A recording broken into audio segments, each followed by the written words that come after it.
We are live, and it's this 7 o'clock Central, 8 o'clock Eastern, and 5 p.m. Pacific, and we are starting baseball card stories. And we're going to start off today with the stolen base king, and one of my all-time favorite stories of Ricky Henderson, who had one heck of a great career, spent the first part of it mostly with the A's and then bounced around to, well, here he's with Boston, but he bounced around from Toronto to Boston to the Mets to the Yankees and probably a few stop. Oh, he's with the Padres for a while. So he was all over. Um, again, spending most of his time in the American League. But okay, the story for Ricky Henderson is this. Back in the early 90s, when the Toronto Blue Jays were making the World Series and winning the World Series in 92 and 93, I believe in the 93 year, Ricky Henderson joined the Toronto Blue Jays, and John Olerud was the first baseman. And you may or may not realize, when John Olerud was in the field, he would wear a batting helmet. I think that a ball might have hit him when he was playing first base, and then he just continued that practice moving forward, wearing sort of a safety hat, sort of the way the first and third base coaches do now in baseball. So fast forward rather to, I believe, the late 90s. I want to say Ricky Henderson might have been on the Mets in that 99 years, somewhere around there. And he's playing with John Olerud. And this just tells you sort of how Ricky was caught up in Ricky, and not necessarily the teams he played on. So he played with Olerud in the early 90s. We're going to the late 90s. Olerud and Ricky are on the Mets together. And Ricky turns to Olerud, um, I think in between innings or in the locker room, something like that, and says, I played with a guy in Toronto who used to wear a helmet in the field. And I believe Olerud's response was something along the lines of, "Yeah, I know it was me." But it's one of my favorite stories of Ricky Henderson, because it just shows that Ricky was really caught up in Ricky. So let's go move to the next card I have for tonight's festivities. It's a Mike Scott card. And the reason why I have Mike Scott here is really two reasons. In 1986, he pitched something like 275 innings. He totaled 306 strikeouts. And I think because of that, and maybe even the 85 season, he was on, and this is more nostalgia than anything else, but Mike Scott was like the official major leaguer of the official wiffle ball, and he was on all of the boxes when you used to buy wiffle balls back in the 80s. And I just remember, I think to this day, I have a wiffle ball in a box with Mike Scott on it in some collectible bin, because back then I thought anything with a major leaguer might be worth something. But we all know that it's not really worth much more than you could get at a flea market at this point. Okay, next card. The next card, and I have a few of these in here, is more about the guy's name than anything else. I just think that Schindewolf, Eric Schindewolf, for a baseball player, is one heck of a powerful name. So it's just a name that you don't see too much. Apparently, he was a first-year player in 2005. For the Diamondbacks, I don't really think he went too far anywhere, but just a great name. Now here we go with a card, if I can get it in here. Remember back in the day, in 97, Denny's came out with cards, and if you ordered, I think it was the Grand Slam meal, you got these 3D cards, and they didn't really do anything other than, have a separation between the foreground and the, background kind of thing. But so Barry Larkin here is all clear, and the players and coaches behind him are kind of, well, not kind of, they're blurry. So that was one. Another great card that captured a moment, of kind of a famous moment, in baseball history was Joe Niekro getting caught when he had, I believe it was a file tucked away somewhere in his jersey or his hat. And even on this card, this is a classic card. It was part of a card game, which was basically a uh, baseball trivia that came out in the mid 80s. But it captures that moment that he got caught. You can even see where they have the umpire in the background, another umpire right here. And that's when he basically grabbed whatever he was using, the file, I think it was, threw it away uh, as the umpires approached. Okay, now we have Bob Gibson, and I'm trying to think because I put this all together, and we have Bob Gibson as a player, and you got to remember the one thing with Bob Gibson was he put up some big numbers in 1968. He was a wonderful pitcher back then for the St. Louis Cardinals. I'm going to move on. Here's another great story, much better than the Bob Gibson one. Fernando Valenzuela. Fernando Valenzuela, when he was about 40 years old, the Dodgers wanted to have a bobblehead night for Fernando Valenzuela. And Fernando would not agree to allowing the Dodgers to create a bobblehead for him unless or until he got a tryout with the team. And that was at the age of 40. And they had to politely say to him that they didn't think that that would be the best idea, if you would, to have him try out for the team at age 40. He didn't have much gas in the tank, but that was his negotiating ploy back then, right around 99, 2000. Here's a famous player that you might recognize. These are some Kmart cards that came out in 87. This is Darryl Strawberry. Darryl Strawberry obviously started with the New York Mets, great team. He won the World Series in 86. But from a local angle, at least, I'm from the St. Louis area. Apparently, Darryl Strawberry had a romance in the St. Louis area, and and fathered a child in the St. Louis area. So whenever he got up to bat in the 80s in St. Louis, rather than the chance of Darryl that they sometimes would have at Shea Stadium in New York, they would have Daddy, or they would serenade him out in right field where he played with Daddy rather than Darryl because of what happened here in St. Louis. Okay, on another story here, this is Eddie Murray. Um, Obviously a great hitter. I think he has 500 home runs.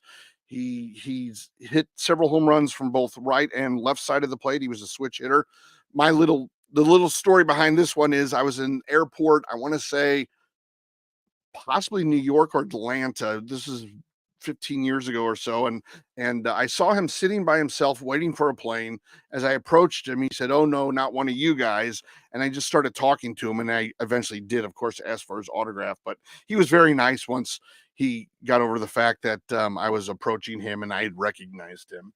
Um, Now, this card I have here is only really because I had a 3D card earlier, but this shows sort of what in the early, or I guess mid to late 90s, they were doing more experiments, if you will, with 3D cards. So this is Jason Giambi's swing. So there he is waiting for it in his stance.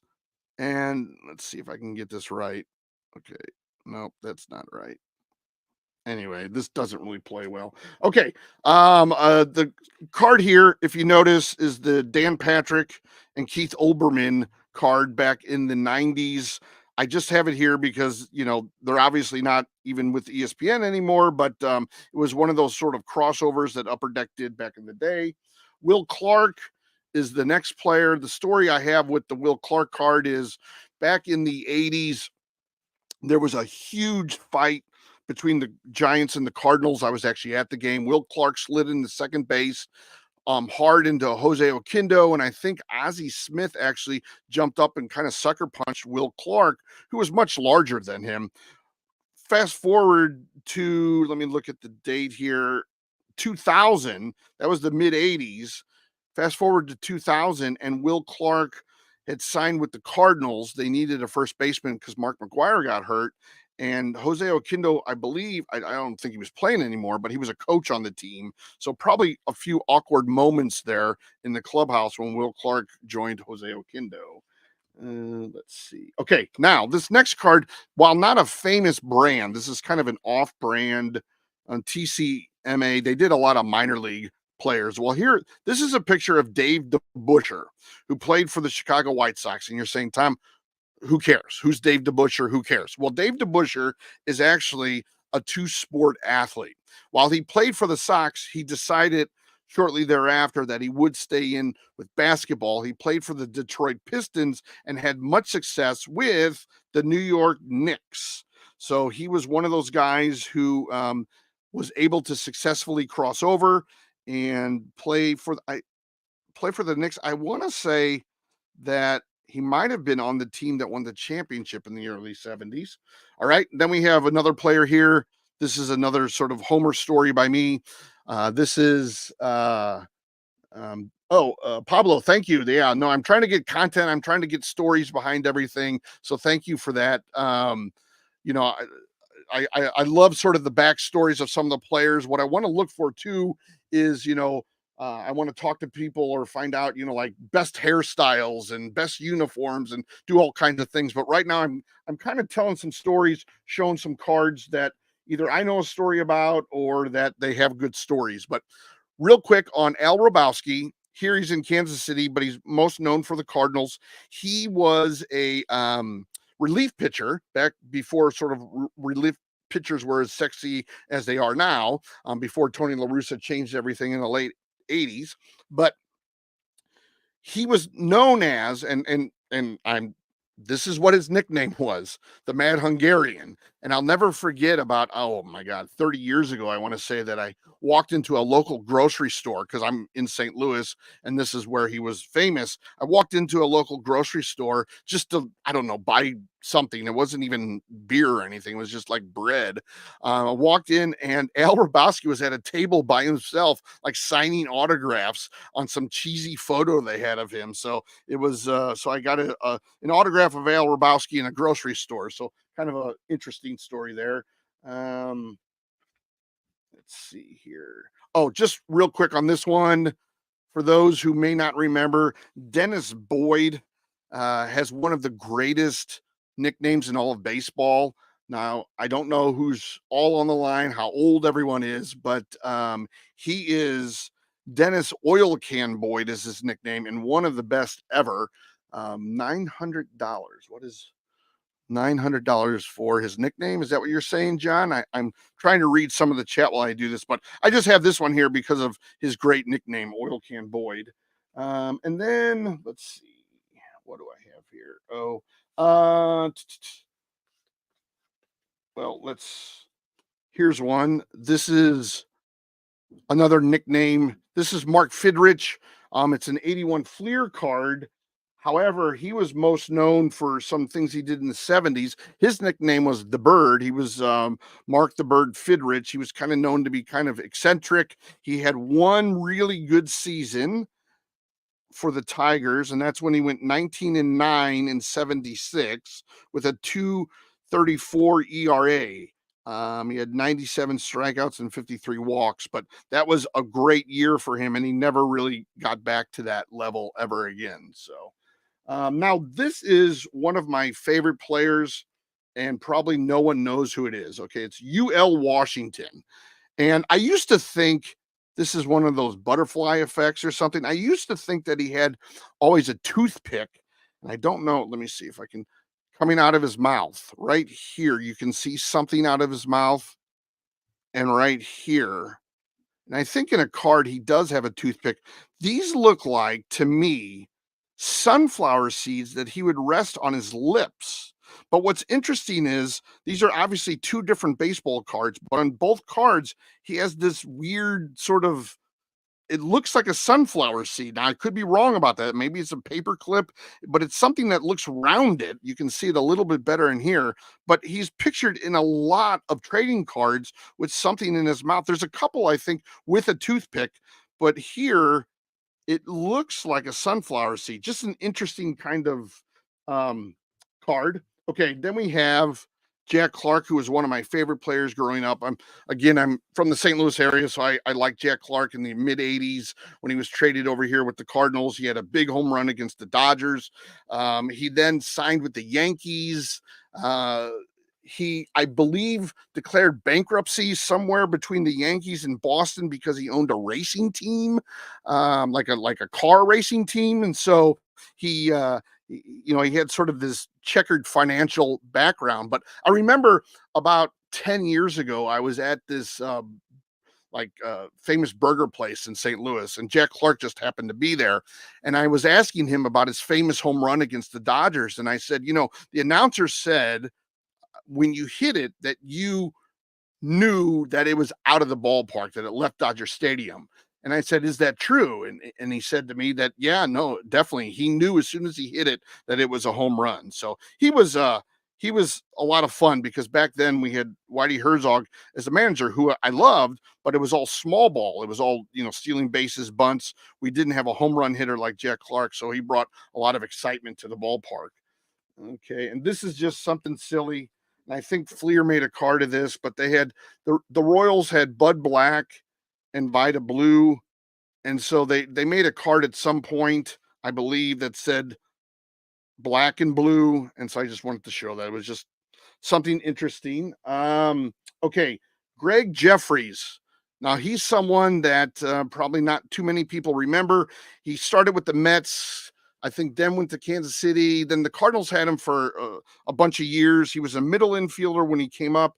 He was a first baseman with the Cardinals. One of the stories behind Greg Jeffries was the fact that his father would throw him batting practice and he would put numbers on the balls, and he would have Greg yell out the numbers as he batted as to what ball was coming. Obviously, they used a thick black magic marker, but he had to tell his dad what number was being pitched to him. So he was really watching the ball and he could see the spin and he could read it. And everybody thought he was going to be phenomenal, but I just don't think that his body always held up. He was a shorter guy.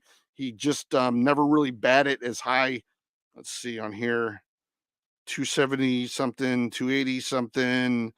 He batted 320, but in 29 games, but he just never really had the batting average that everybody thought he would have.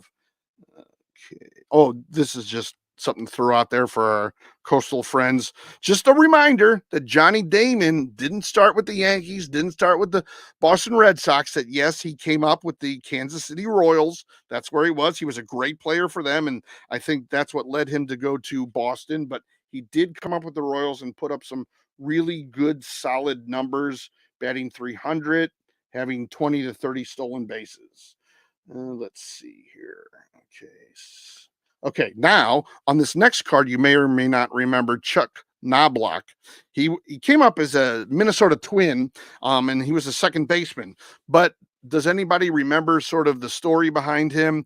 He got the yips later in his career. I think what happened was he was with the Twins, then he playing second base, and then he moved to the Yankees playing second base, and for whatever reason he could not throw the ball to first base anymore. So years later, by the time he made it to Kansas City, if you notice, he's an outfielder here. Let me, rather than using my fingers, he was an outfielder here.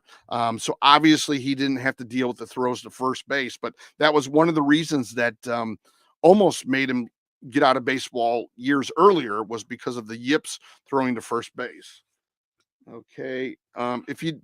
Larry Walker, great player with Colorado, had a couple good seasons or one good season with the Cardinals, but he's actually numbered 33, and he was extraordinarily superstitious, and he always had to be number 33. Just a kind of a small note there. Okay. We talked about Dave DeBusschere, who played for the White Sox, but was more known for playing for the New York Knicks. Here we have Danny Ainge. And yes, if you follow NBA basketball, is he with Utah now? I want to say Danny Ainge. But JG did not know that, but enjoyed his game prior to the yips. Yeah, he was a great player. Hello, Gaming with Chase. Danny Angel, I believe, is the GM or the president of basketball operations for Utah. I believe he was with the Celtics, and I think he moved to Utah a year or two ago. But yes, He was a two-sport athlete. Yes, he played for the Blue Jays, and he was a second baseman, which you got to figure he was a pretty tall second base. He was a 6'4" second baseman. Um, and this is from 1980. He played in 38 games. He had 0 home runs. He batted 243. So he probably picked a better sport. But he, unlike Michael Jordan, made it to the major leagues. Okay. Now this is I throw in here, not everyone is a wonderful story. I just like this guy's name. I don't even know if he's playing anymore, but his name is Cash. First name's Cash. His last name's Case. So his name is Cash Case. And I just think that it's a wonderful name that his parents came up with for him. Okay. This is a card from 1975, Daryl Thomas. He bounced around with several teams, but the look of this player, my question is, are these sunglasses? Are the first version of those glasses that would be like sunglasses when you went outside, and then when you go inside, they would lose that darkness? That's what they look like to me. I've always thought that this is a really interesting card because to me, they don't look like regular sunglasses. They look like, I forget what they're called, but those two-way glasses that would change when you walked inside. Um, just two cards here that I think are kind of a sign of the times, or sign of the times at the time. You have the Kansas City Royal here, Mondesi, with his mask on, obviously not covering his nose like he should. And then Guerrero, providing some hand sanitizer for the catcher here in Toronto. So just kind of an interesting, you'll probably never see cards like this again. I'm hoping, I'm guessing, but these are interesting cards. Kind of, these are cards that I would say that are this is a regular baseball card, for this player, Mondesi, but it shows the times, kind of has a history to it, or a history lesson in it. Okay, now for one of my favorite kind of players, uh, Antonio Alfonseca. Can anybody? Well, um, yeah, the Walker was on the 94 Montreal Expos. What a great team. I mean, just think about who they had on that team. The Randy Johnson, Walker. I don't think Guerrero was up yet, but just a monster team that probably would have won it all if it wasn't for the strike that year. But Antonio Alfonseca, he, I believe, and I counted here, he has 6 fingers on each hand. That's sort of his claim to fame. You can see 2 fingers here, a thumb, and then what looks to be 3 fingers, a pinky, like a ring finger, and another finger right there, if I can get it right. So 1, 2, 3, 4, 5, and the thumb would make it 6. And he had 6 fingers on each hand, just kind of an oddity. Now, here's a card that I teased last night for anybody who actually was watching on the football. This is one of my favorite cards from growing up. It's a 1983 Fleer. Joel Youngblood played on 2 teams on the same day. He played for the Mets in a day game. He was traded, I think, during that game to the Expos, flew up to Montreal and played. What makes this even more unique, because players have played on 2 teams, he had a hit for each team. He's the only player to have hits for 2 different teams on the same day. Because most of the time when people are traded, they don't make that second game. Okay.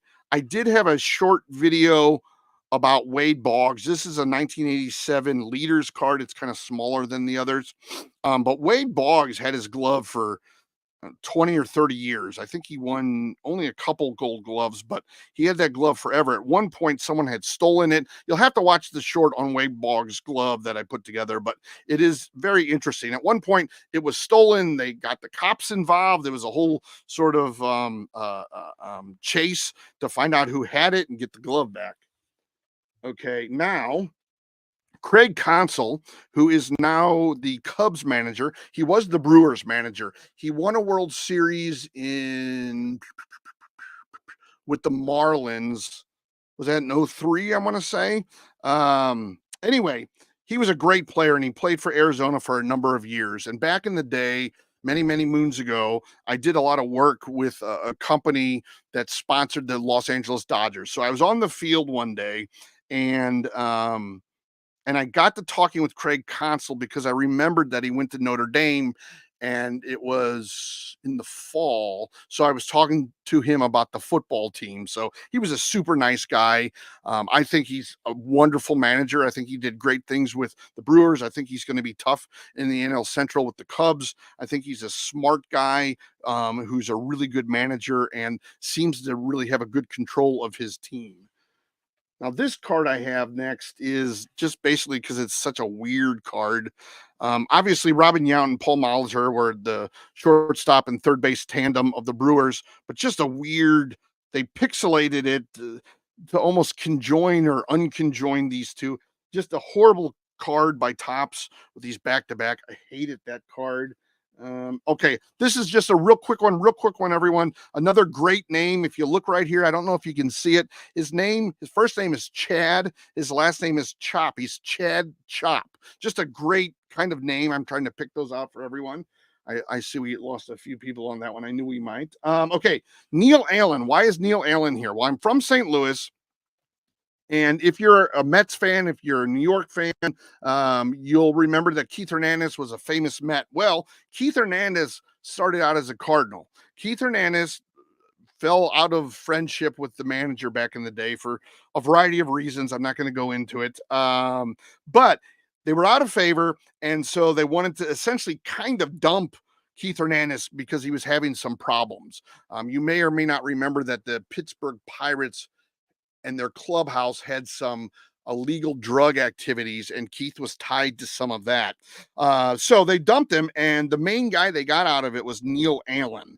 And Neil Allen played 3 years for the Cardinals and never really accomplished much. I remember when we first got him, I was at the game thereafter, and I think it was two men were on or bases were loaded. He comes in trying to relieve at that point, and he walked the winning run in. So he started off in a bad mood with me. So, okay. Oh, and then Fernando Tatis. Yes, I know he played for the Cardinals, and there's a theme here. But Fernando Tatis, can anyone tell me what huge record he set back in, I want to say 99? In 99, Fernando Tatis at Dodger Stadium hit two grand slams, not just in the game, but in one inning. So that's kind of his whole claim to fame. And obviously, we all know his son, Fernando Tatis Jr., but his claim to fame was hitting two grand slams in the same inning around 1999, I believe. So, okay. Andy Van Slyke. Okay, now I'm going to, if I bore you, I'm sorry, but I try to make some of this interesting with some personal stories. Andy Van Slyke started his career with the Cardinals. He, for a long time, still lived in St. Louis after they traded him away to get Tony Pena. Okay, we got Tony Pena as a catcher. They got Andy Van Slyke. Andy Van Slyke lived in West County in the St. Louis area. He had a house specially designed with extra tall basements because here in St. Louis, we can have basements. Why he had the extra tall basement was because he had a hitting cage in the basement so he could hit all year round. Well, if you remember, he did have a son. He had a couple major league sons, but one of them was playing with the Dodgers, and I think he got his power probably from the basement. But I know all this because, long story, I'll try to shorten it as much as I can. Growing up, I worked at a baseball card store. Yeah, I know that sounds really boring, but it was fun for me. As you can see, all the baseball cards I still have.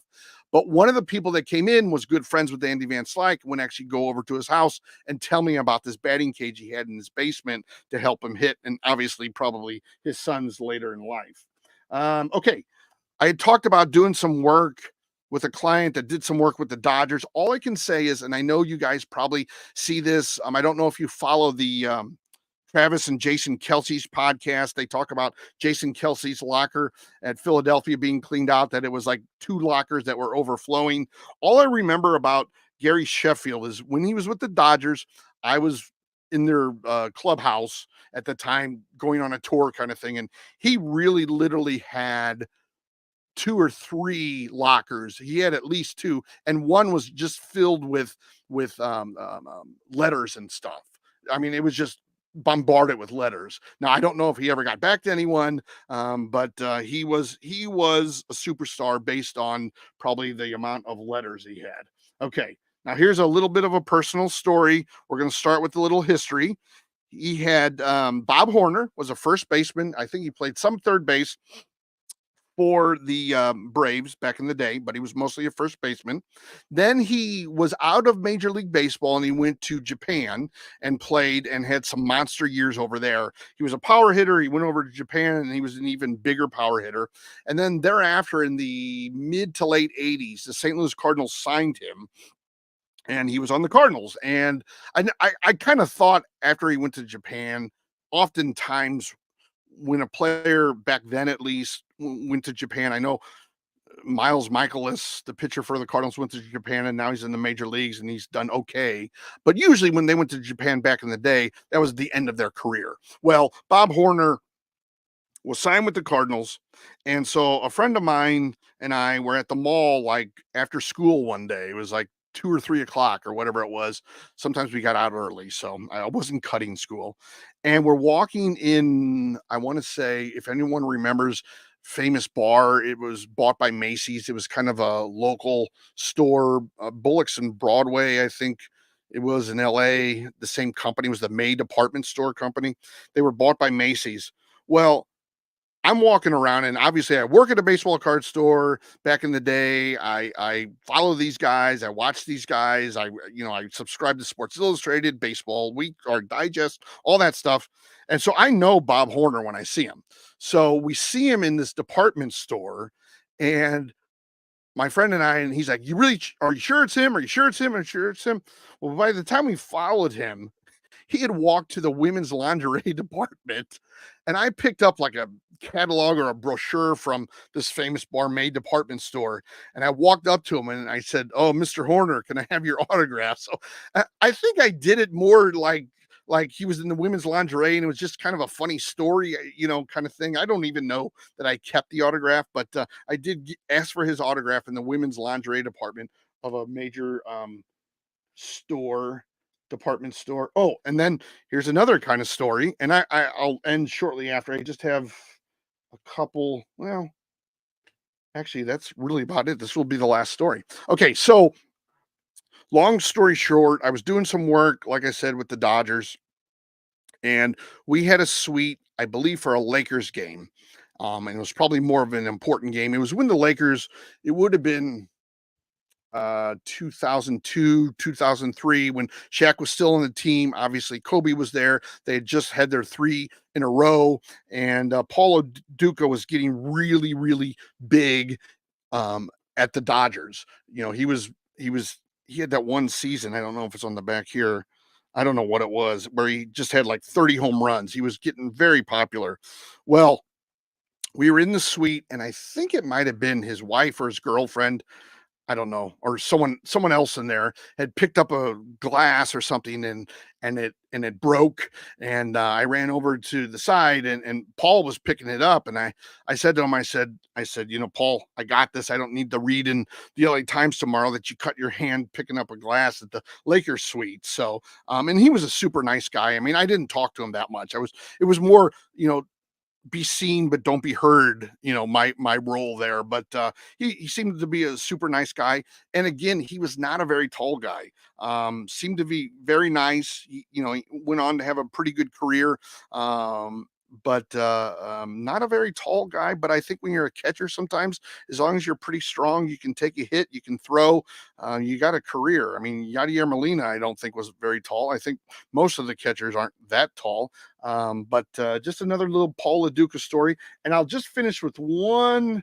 Let's see, one story here. Not one story, but just showing one thing. This was back in the day when I was collecting cards, and I'll just leave it at this. You had Bump Wills, who was Maury Wills' son. Maury Wills played a long time for the Dodgers, stole a lot of bases, had the National League stolen base record for many years until Lou Brock broke it. But this was an air card back in the day. It was one of the first air cards I ever had to look for. So he played with Texas, but on this card, if you notice, it says Blue Jays. So I actually think now that the card that back in the day, we thought this card was the most expensive one because collectible magazines weren't always that great. But I think now, if you looked up this card, the one that says Rangers down here would would cost more than the actual air card. So anyway, appreciate you all listening. Thanks, JG. Thanks, Gaming with Chase. Thanks, John. Thanks, Pablo, for everything. And I will be on tomorrow night with, and I'll just tease that real quick. I'll be on Wednesday night with goalies. I have a bunch of goalie cards I'm going to go over. Now, I know I'm going from baseball to hockey, but I want to talk about mostly, their uniforms, their gear per se, their helmets, their pads, those kinds of things. But I have about 30 cards to go through. And this is just the Mike Richter, the very, very famous Mike Richter card, or with his Statue of Liberty helmet. So that'll be tomorrow at 8 o'clock Eastern. And I will talk to you then. Thanks a lot.